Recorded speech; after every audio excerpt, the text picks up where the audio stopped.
Hello, future scientists. Welcome to another tutorial for grade 12 chemistry. In this tutorial, I'm going to be going over Hess's law of additivity, and we're going to go over two sample problems. Let's get started.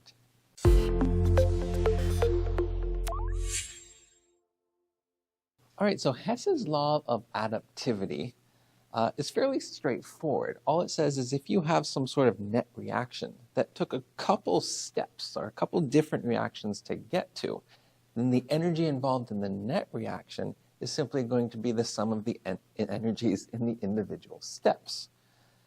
Okay, this basically comes from the first law of thermodynamics, or as high school students understand it, conservation of energy. So let's look at a couple problems. We're going to go do two together. First one looks like this. So we want to figure out the standard enthalpy of formation for carbon monoxide.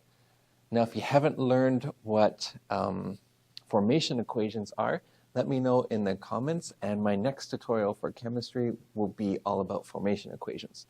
But put briefly, a formation equation is the formation of 1 mole of some compound which is directly formed from just its constituent elements in their natural or standard states. So for carbon monoxide, it actually looks like, so here's carbon monoxide. It's formed from carbon and oxygen in its standard state. So its standard state would be carbon as a solid, oxygen as a diatomic gas. Okay, now it has to be 1 mole. So when we balance this equation, we're not going to put a 2 here. We're going to use a fractional coefficient in front of oxygen. So this is the formation equation of carbon monoxide. Now we don't know how much energy was either absorbed or released in this equation. I don't even know if it's endothermic or exothermic. However, we get to carbon monoxide through 2 steps. First, you take carbon and oxygen, you make carbon dioxide, and you release 393 kilojoules of energy. So that is exothermic. Then carbon dioxide absorbs 283 joules of energy and splits into carbon monoxide and oxygen. So that is an endothermic reaction. What we can do, or what Hess's law says, is that if we were to add these 2 reactions together, the total energy or the net energy would be equal to the energy or the change in enthalpy for our formation equation in this example. So let's see what happens when we add them. So let's add them all together. So we're going to take all of our reactants and just write them out. So we have carbon plus oxygen plus, so now we also have carbon dioxide plus this much energy. And let's look at our products. We have carbon dioxide. We have a half oxygen and carbon monoxide. Plus, I'm running out of room, but 393 kilojoules of energy. Now what we're going to do is going to look and cancel things out. So you can see we have a mole of carbon dioxide here in the reactants and in the product. So we can cancel them out. Okay, we also have 1 mole of oxygen here and a half here. So if we subtract a half from both sides, we can cancel this out, and we're left with a half. Then finally, we have our energies. So we have 283 kilojoules of energy here and 393 here. So what we're going to do is I'm going to subtract 283 from both sides. I'm going to do it with the smaller number, because if I subtracted 393 from both sides, I would have a negative here. And I don't want that, because in chemical equations, we don't write minus something. Okay, so if I subtract 283 from both sides, that's gone. And over here, we're left with 110 kilojoules. So if I write out that net equation, then we have carbon, we have 1/2 oxygen, and that gives us carbon monoxide plus 110 kilojoules. So look, this is the equation I was aiming for. And now we also know the energy. So it's in here with our product, so it's exothermic.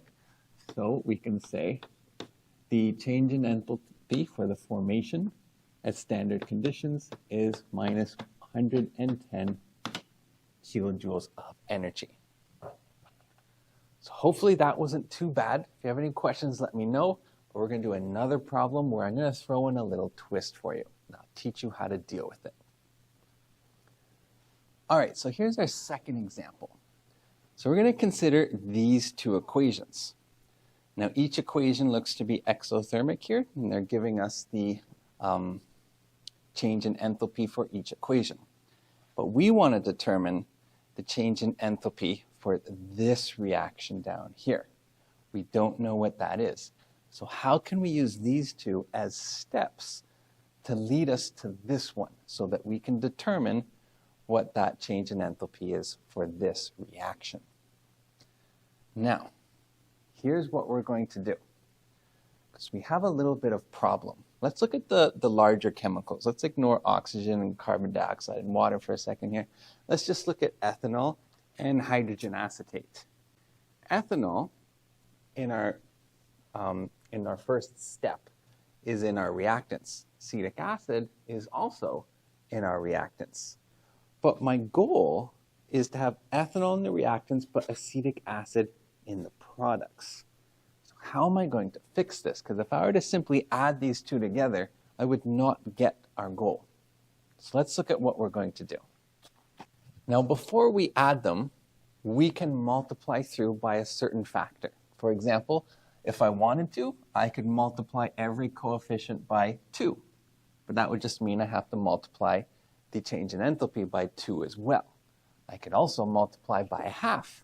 But that would mean I also have to multiply the change in enthalpy by 1/2. You have to look at what your goal is to see what you should do. So my goal is to have 1 mole of ethanol. This is 1 mole of ethanol. So I don't really want to multiply by 2 or 1/2 or 3 or anything like that. It's fine the way it is.